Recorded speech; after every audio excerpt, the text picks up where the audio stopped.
हाय दोस्तों, अस्सलाम वालेकुम। तो आज जो है गल्फ़ की न्यूज़ आई है, तो अभी मैं न्यूज़ पढ़ के सुनाऊंगा। और एक बड़ी इंडिया के लिए खुशखबरी है उन लोगों के लिए जो इंडिया आना चाहते हैं।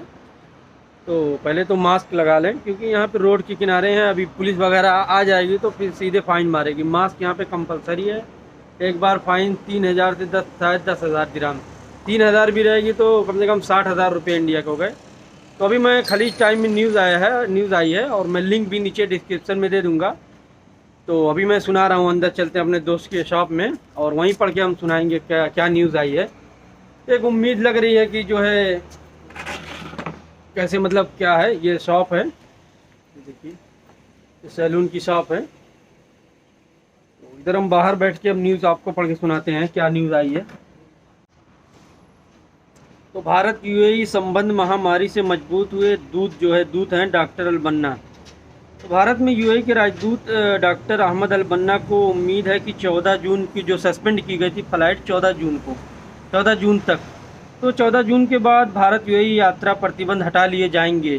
तो जो भारत में यूएई के राजदूत हैं, तो यहाँ के राजदूत डॉक्टर अहमद अल बन्ना का कहना है कि 14 जून के बाद जो है प्रतिबंध हटा लिए जाएंगे।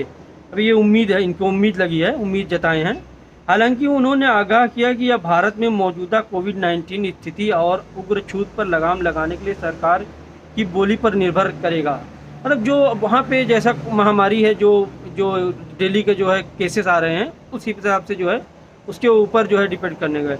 डॉक्टर बन्ना ने खलीज टाइम के साथ एक विशेष साक्षात्कार के दौरान यह टिप्पणी की। विशेष बात हुई थी। दूत ने कहा कि कोविड महामारी के बीच भारत के साथ द्विपक्षीय संबंध और मजबूत हुए हैं। इसका मतलब आप समझ गए, मतलब बहुत मजबूती हो गई है जब से ये हेल्प और जो दूसरी महामारी आई थी।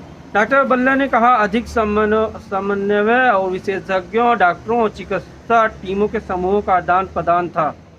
तो जो आदान प्रदान था, फिर इसके बाद उन्होंने कहा कि तो चिकित्सा की आपूर्ति के लिए यूएई से भारत भेजा गया महामारी को। ये सबसे उनको जो अपनी राय दिए हैं, क्योंकि संयुक्त अरब अमीरात ने यात्री प्रवेश को 24 अप्रैल को एक घातक दूसरी लहर के बीच निलंबित कर दिया था। यूएई वाले ने 24 अप्रैल को पूरी फ्लाइट लास्ट में रात में 11 बजे बंद कर दिए थे। उसी फ्लाइट से मैं भी रात को आया था।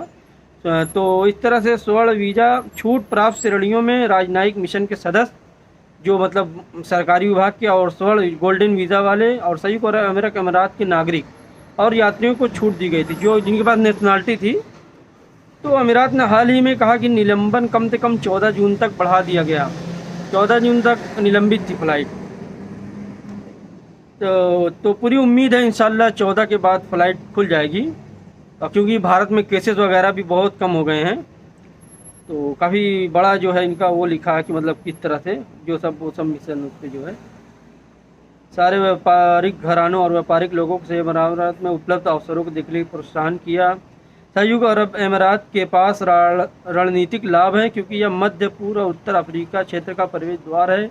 इसके परिणाम स्वरूप कई भारतीय समूह देश को अपनी विस्तार योजनाओं में आधार बनाने की कोशिश कर रहे हैं।